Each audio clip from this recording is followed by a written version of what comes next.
Yeah, I don't have slides. I have a GitHub repo that you also have if you point your phone onto it.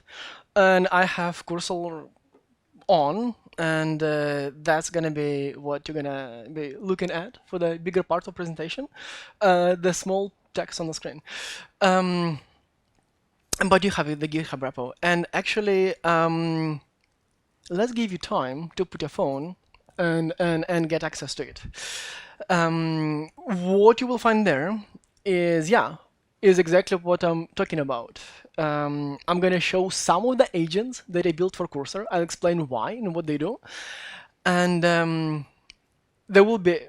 is a prompt for you to use things that are in this repo for you to build your unique AI agents that follow some of the workflows in a way that it makes sense for your project. Let me repeat once again. I'm gonna show you the way I use Cursor and like the agents that are very custom for me. But in this repo, there is a instruction and a plan for your Cursor to implement these workflows in a way that it makes sense for you and for your project. So that's what you're gonna have the understanding of by the end of the conversation. And I named it conversation because I might be pretty technical, which means that it's your responsibility, each of you, like to steer me towards the direction, the way that you understand what I'm talking about. Because mostly these days I talk to agents and not to people. Or to people who write agents, and I have this bias that like, look, I tell about something, and obviously, like we in my small bubble we understand. But I want to be approachable to you, and I want this to be useful to you, which means there is a QR code for questions. So if you feel that is I'm talking about something completely that you don't understand, put it to a question, please, and I'll clarify at the end to my best abilities. Now, who I am? Well, I'm solutions engineer. And I work at a Agentic AI startup.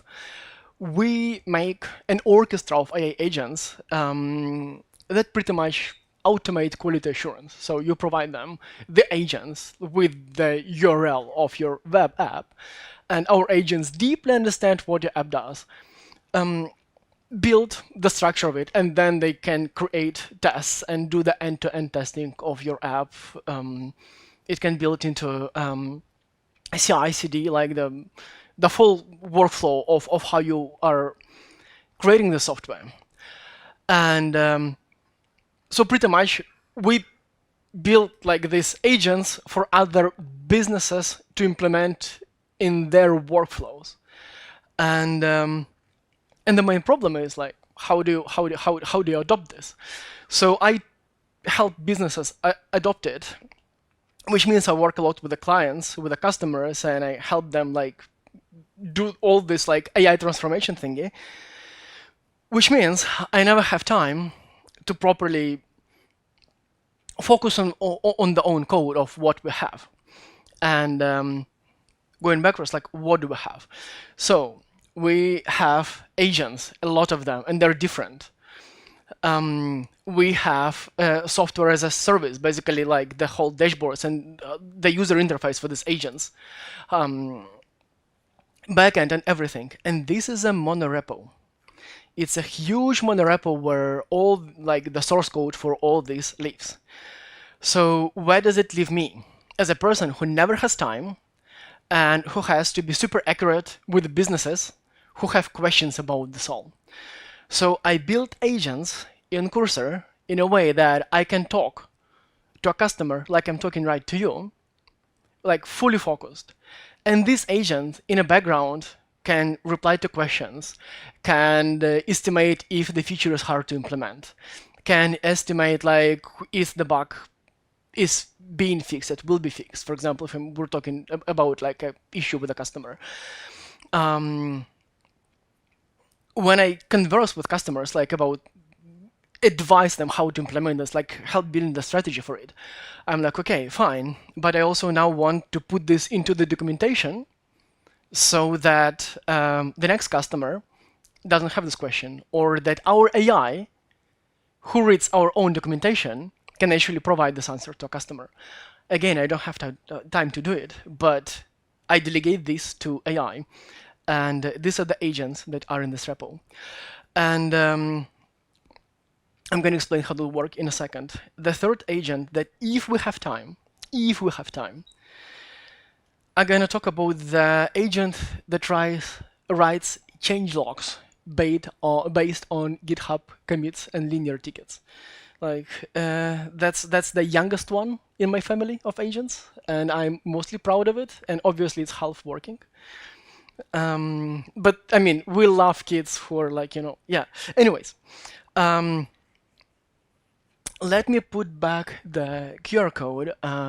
So those of you who were hesitant to navigate to a GitHub repo, you have one more chance.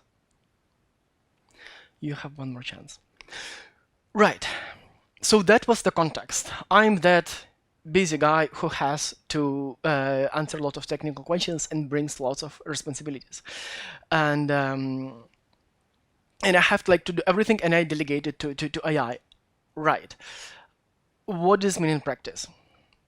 That's the cursor window. And now I will need to understand which part of the audience I'm talking to. Who of you have tried Cursor? Like you launched it? I think more than half. Great. The other half, did you try using any other Agentic IDE? Uh-huh. Is it Claude Code? Is it? Yes, it's Claude Code. Right. Let's work with that. When you just launch Cursor and open your project in it, I mean, there is a chat. You can perfectly talk to your code base. You can tell Cursor to do things with your code base. Let's actually zoom it in just for the fun of it.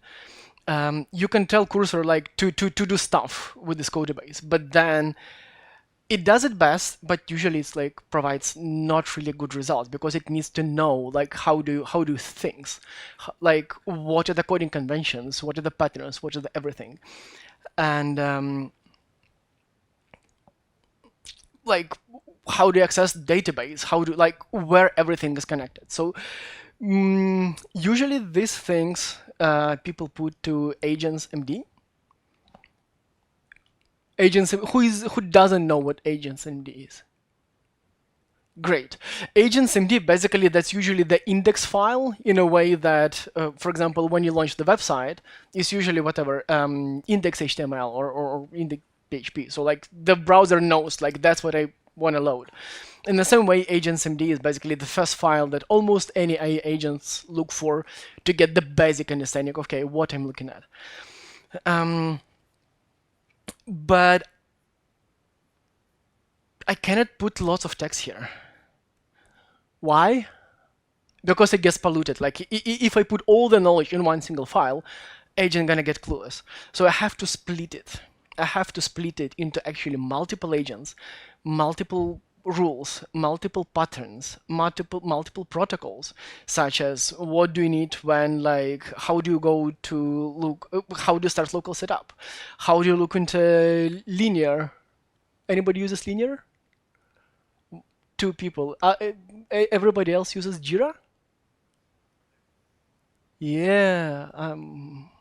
Try linear, people.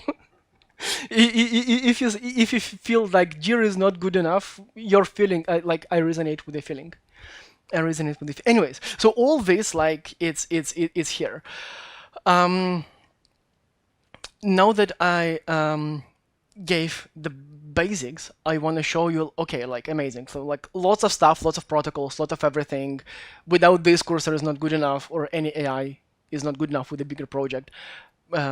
How to solve it? Okay, like good, like lots of stuff. What does it mean? How do I work with it? I work with it in the same way that you would work with a naked Cursor, as in you just go and you tell it what to do. The difference is that I always have this monorepo agent in the context, and agents MD2. Um, Now let's go and look in the actual workflow so you understand how it works. So monorepo agent. What is monorepo agent? In fact, it is a routing agent that understands what I want to do. Common scenarios like I, it knows when I want to debug stuff. Then it like routes to sub agents who debug in a way that I want them. Same like how do database changes, browser engine, everything. How do write docs? So pretty much it's a like I just tell it like what I want to do, and then it delegates work to sub agents, and usually to sub agents, and like it's agents all the way down. Why? Otherwise, it pollutes context. Context is small. You have to delegate work to sub agents, sub agents, sub agents. And previously, I used to have several CLI, such as Gemini CLI, and like these agents used to co-work together.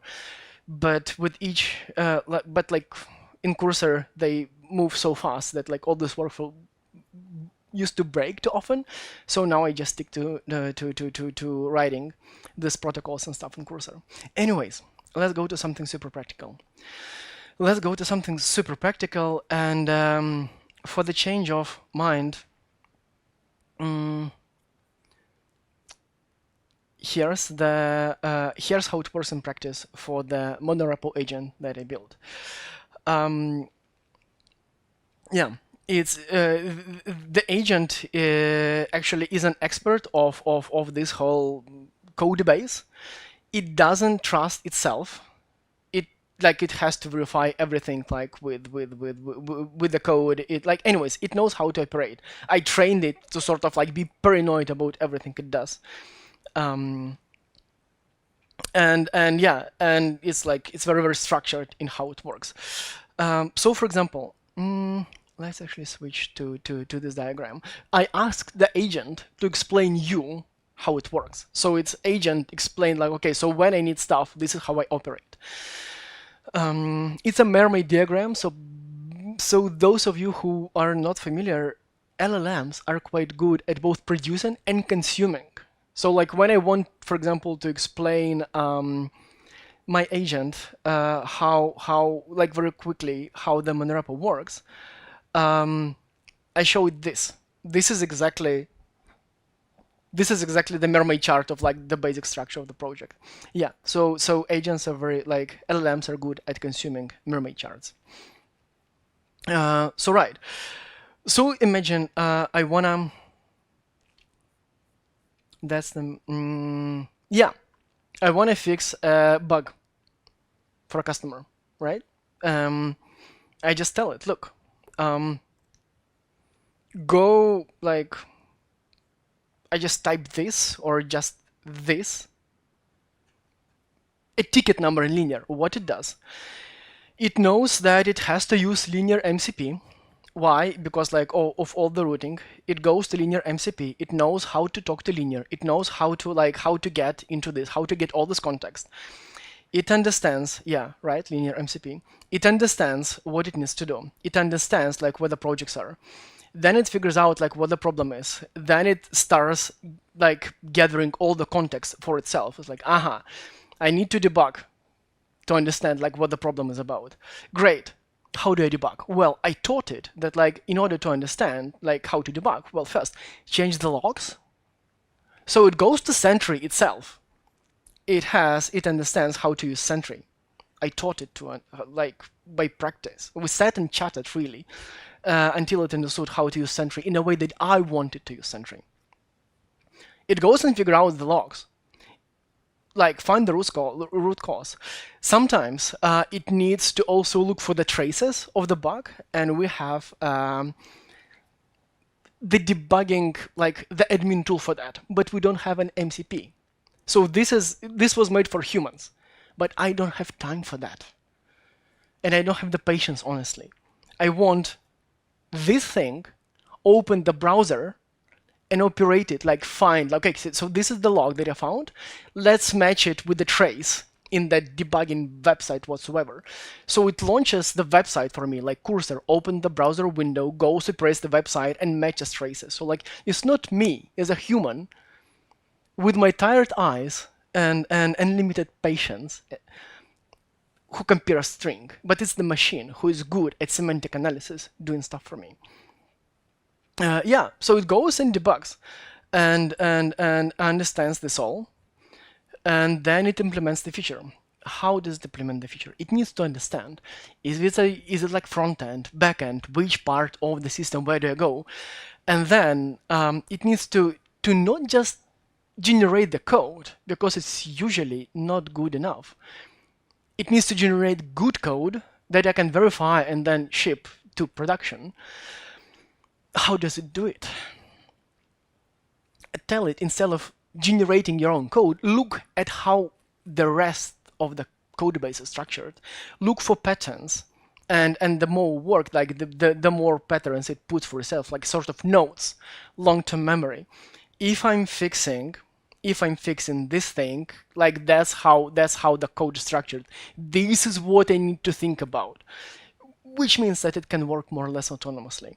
So yeah, it understands like how to fix this, how this code is generated. It looks for patterns, it figures it out, and then it fixes the code in a way that this, like the whole code base is written with the same patterns, with the same constraints. How do we comment? How do we generate tests for the code that we make? And then it needs to verify the fix. And obviously, when usual cursor fix the bug for you, it's like, hey, I fixed the bug, go verify it. I'm like, no, you go verify it. I mean, you wrote this code, you go and verify it. Like, I mean, who's using who?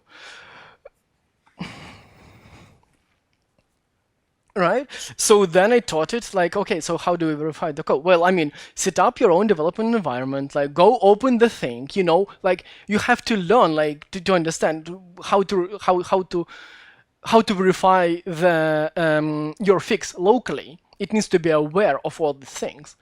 And yeah, like where to click and how to verify it. And obviously when you launch such a complex system locally and the bug was in production for the customer, meaning that like a lot of required knowledge like are in the production database. So it needs to, but I cannot have production database locally for many reasons. So I taught it to go and pick like the bit that it needs to reproduce the fix, get it down locally, load it up, load the website, click on it, verify the fix, and then like good to go. Then it needs to go and commit the fix, make a pull request to the repo according to a ton of patterns. Like how do you, like it needs to create a new branch on GitHub according to the certain naming convention. It needs like it's a whole thing. So like it's steps and also, I mean, think about all these agents who are like, hey, yeah, nice, like I'll do the stuff for you without asking. I taught it to be super rigorous about what it does, and it was, I had to do it via multiple iterations until it figured out, okay, I can commit locally, I cannot push the remote. I just cannot. I have to double check, triple check that like I cannot push the remote. Yeah, and there are protocols and workflows for that. So, for example, this is like what my agents wrote. Like this are the notes that they wrote for itself. So, for example, look, I just don't use git add dot. Like I just don't commit all the files and the like. Right. So then they commit. Then they what? Then they go and update linear ticket, because I mean this was a customer bug. We investigated the thing. We get the fix. We send the PR to GitHub. Now we need to go and update the linear ticket. Yeah, that's it. So so that's the thing. That's these are all the workflows that I have currently in my setup. And does it feel like it's an overkill? Just a sanity check. Who thinks this is a total overkill? Come on, be honest. I think this is a total overkill, but but I like it this way, and it makes me super productive. And yes, sometimes it breaks. Yes, sometimes like I have to be that human in the loop. But I like this workflow, and there are more, and there are more. So for this workflow, what those of you who actually got into the GitHub repo, you have a prompt. This prompt.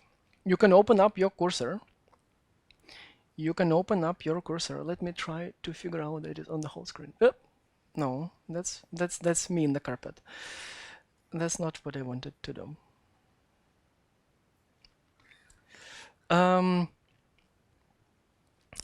This is the prompt. You just open up your cursor and tell your cursor, look, this is the plan. This is the template. Use this plan, use this template, and make this of your own.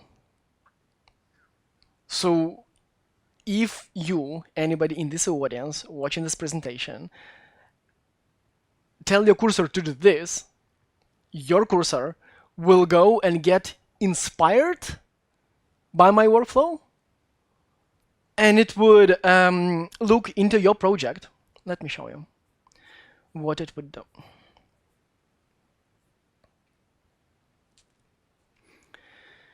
It would look into your project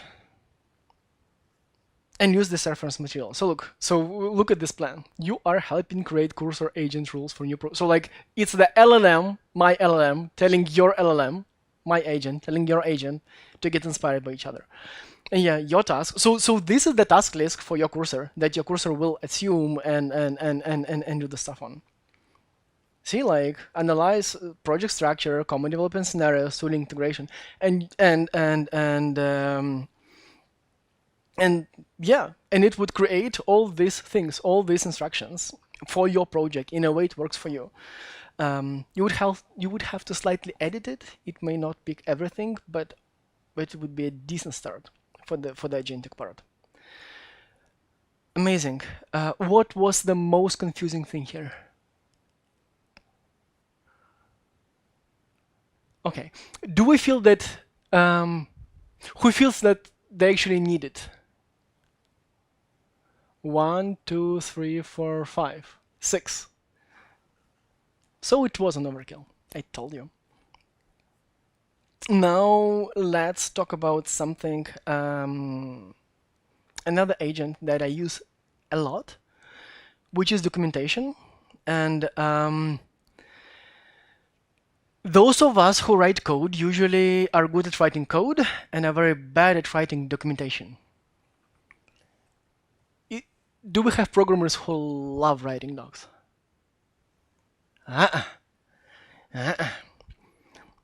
That's why we have all these documentarian people and people who actually enjoy writing documentation. The reason I'm so into docs, because I have all this unique knowledge after interactions with all these customers who have all these unique problems, and I bring all the solutions, and I need to be scalable. I want stuff that I do for one customer to be scalable to other customers. Our AI actually is the main consumer of our own documentation. If I provide solutions in my documentation, in our documentation, then I'm scalable because our AI reads the docs and tells the customer what to do. But I don't have time writing docs. And also, as a technical person, as many of you, like, maybe not. So what I did, I created this documentarian agent. I created it as an isolated one. It's like a pretty huge one, more than 300 lines. What it does, it pretty much uses the source code to generate documentation. Sounds easy, right? Well, actually, docs live in one GitHub repo, code lives in another GitHub repo. The documentation is actually like a broad thing. Sometimes you need API reference, sometimes you need like, I mean, it's a huge documentation, right? Like for many use cases. So it has to take decisions. It has to provide examples. It has to verify that these examples make sense. And in the same way that like if you ask just a plain naked cursor to generate code for you, like you can tell it the same prompt 3 different times in 3 different chats, the code quality and semantics is going to be different. Same with docs. If you just tell it to do docs, it generates something like random. But we want documentation to be consistent and coherent. So it needs to understand who the customer is, what the customer wants, how do I, as an agent, write the docs to the customer, and it makes all these decisions. And that's the agent for the docs. Yeah, it is deeply motivated and understands what it does. It understands both. So it uses monorepo agent that I told you about before to like it delegates tasks for code investigation to it. Then it understands like what the code does, how does it work, and write docs accordingly, and pushes these docs to the. It knows like if it's a big thing, I want to make a pull request. If it's a small thing, I'll just commit directly to main. I know how to verify docs locally. I know that if I just put to main, the doc's going to be updated automatically. So yeah, so the way documentarian works is like understands the code.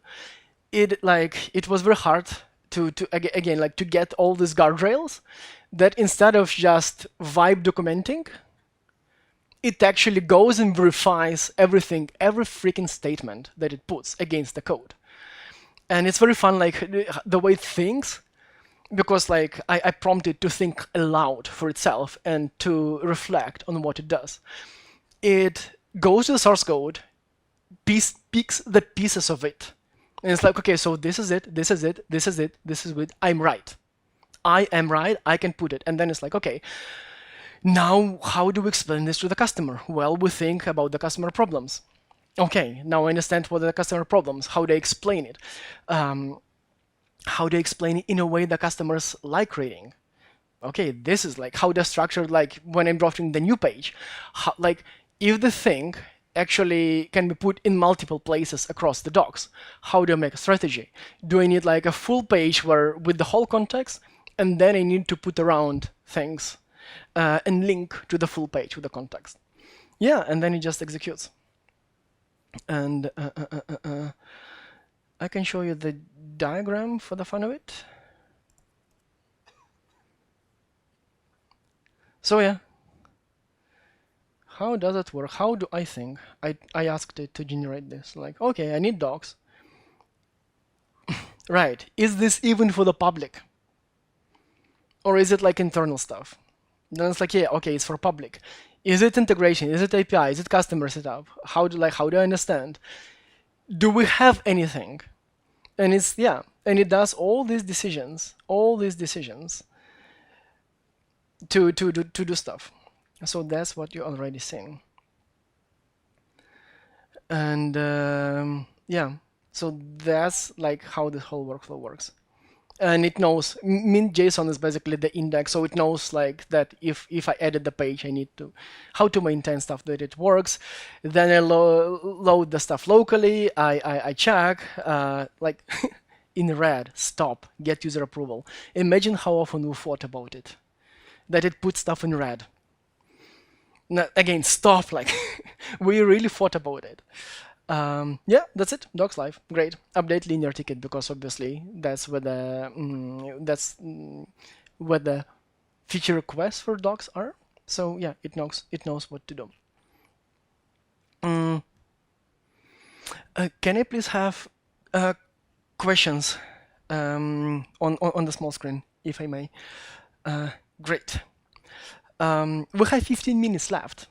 I'm going to very, very quickly, just as an outline, demo the youngest kid in my Angels family. the youngest kid is the changelog creator, because like same as dogs, who enjoys writing changelogs?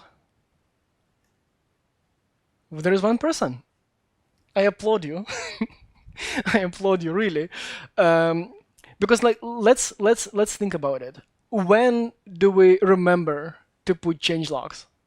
Like a month after the feature is developed and shipped and everything. It's like we forgot updating changelogs like for the last six months or something. Like we need to get something there because otherwise our customers gonna think badly about us.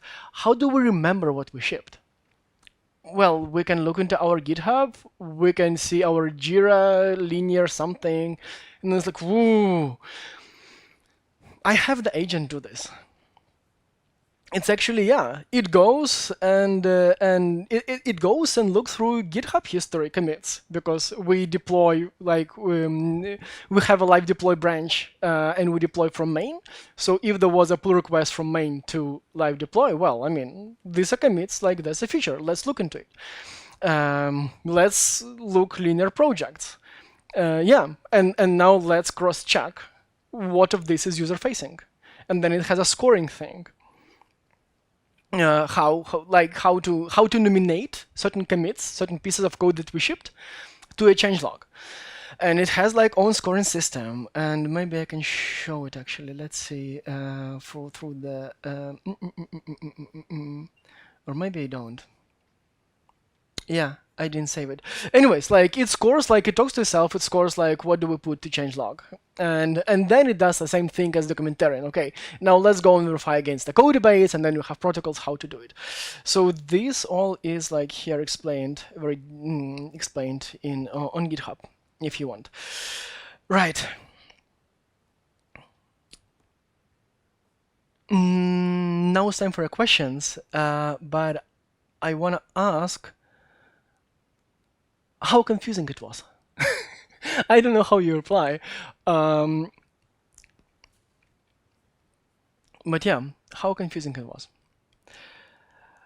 I hope at least I inspired you of what is possible, of what can work, and then you can make it on your own, either using my code or not. And if something that I told really resonated with you, there is a further reading for geeks like me and probably like you, who enjoy telling agents what to do. So this is Elder Plinus. Who knows him?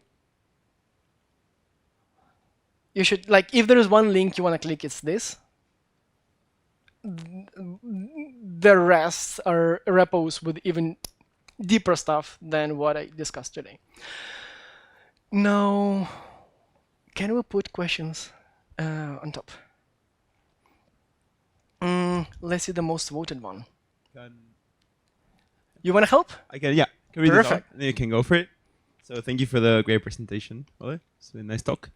Do you write agents and MDC rules yourself, or use LLMs to learn about code base? I found writing good rules to be the hardest part. No, I want this. I want GPUs to burn. I want them to do all the work. Like, the way you do this, basically, that I mean, because like if you tell them, agents, to just like write perfect rules for yourself, they would write something very obvious, because I mean they don't know, they have no clues, they pretend to be clever, they're freaking dumb. And what I do, I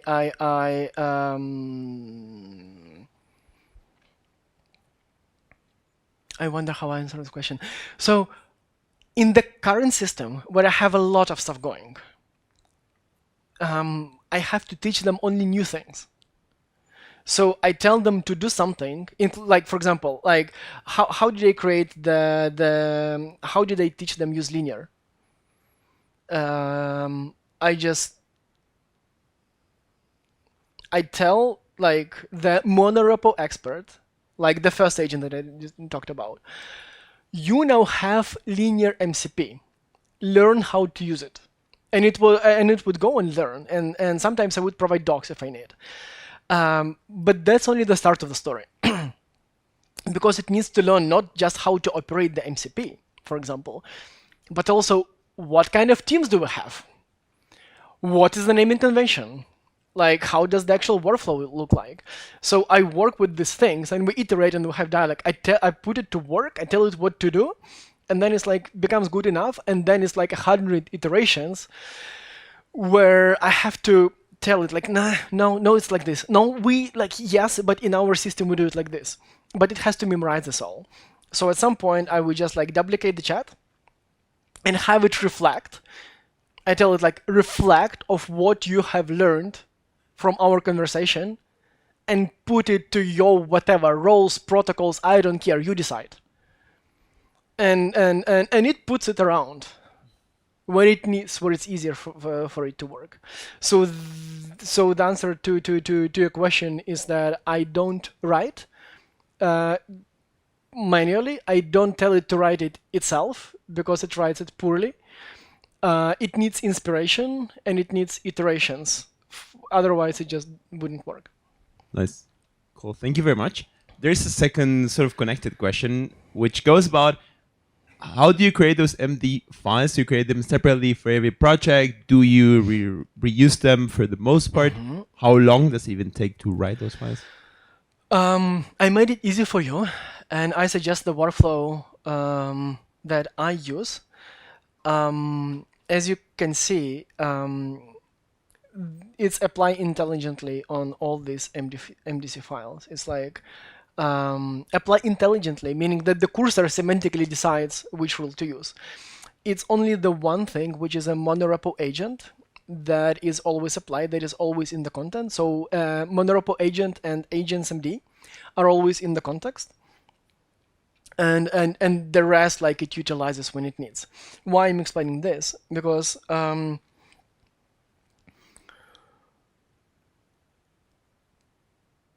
how do you onboard, like, you onboard these agents to help you do stuff in the same way you onboard a human.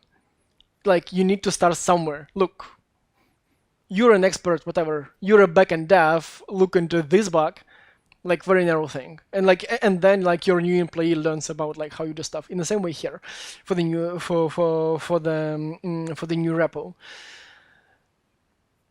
And another way to do it is like this. Just give it inspiration about what is possible, and then it would get inspired by what is possible from your other repos, from my repo, and create the protocol. But this is always just a start.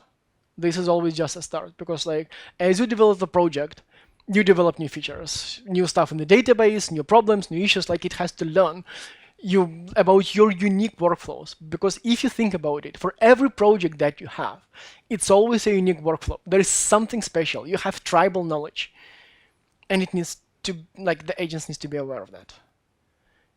Did I answer your question of the 7 people who upvoted it? Okay, we hope you did. I hope I did too. Then maybe welcome to the questions. Yeah, I think like the one on the template we kind of covered. Yeah, So it's in here. It's right in this repo. So like, thank you. The templates, the instruction. So so these 3 files are the templates. They're here in GitHub. The plan for your cursor to implement this all, it's also here. It's gonna modify it, because like it will need to make it their own, and that's why you need this prompt. So this prompt utilizes these files from this repo, so your cursor gonna make it their own in a way it works for you, for your project, for all other constraints.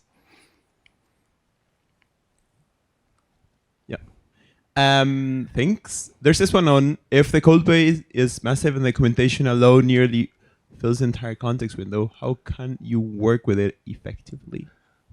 So the third question. I'm thinking. How do I not pollute context window? It's an agent who talks up agent, who invokes sub-agent and who invokes another sub-agents, and there are agents all the way down below.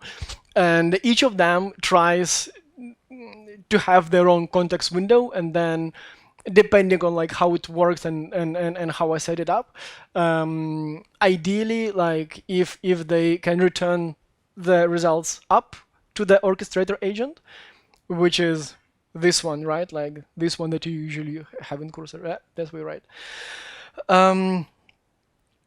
Or if it's not possible, I usually use long-term memory, short-term memory, knowledge base, which knowledge base is like the decisions that LLMs made at some point for themselves. So like different levels of nodes, and this is how they communicate. Why?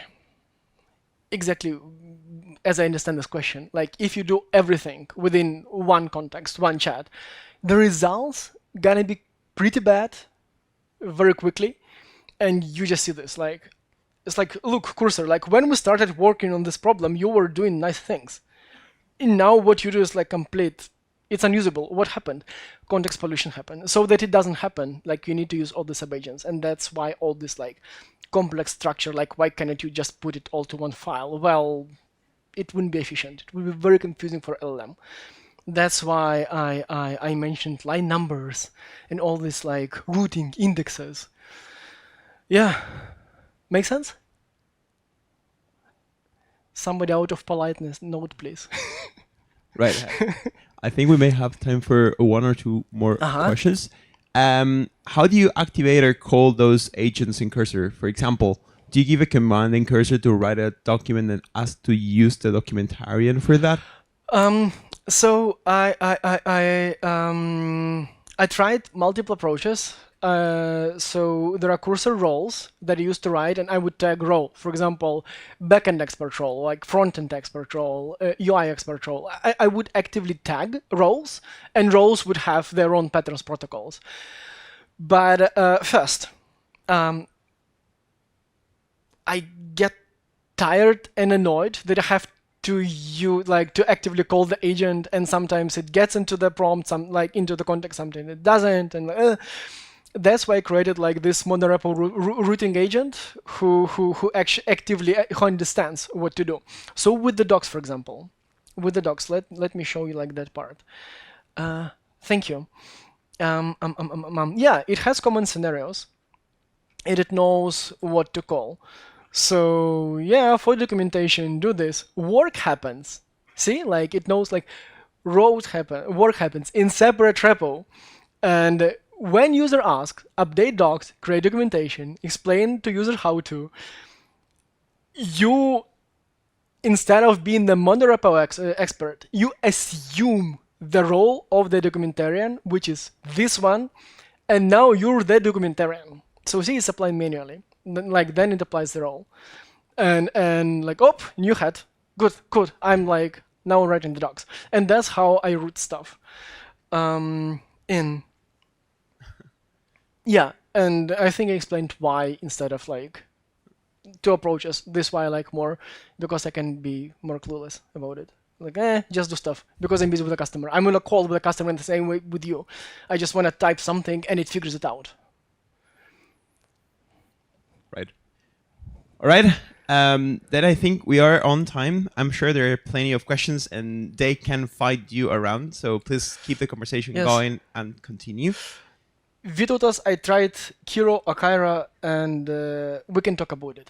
It's fun. So yes, they're going to go find you, Ole. Yes. We have a little appreciation token for you for this amazing talk that you delivered. And please join me in giving him a warm round of applause.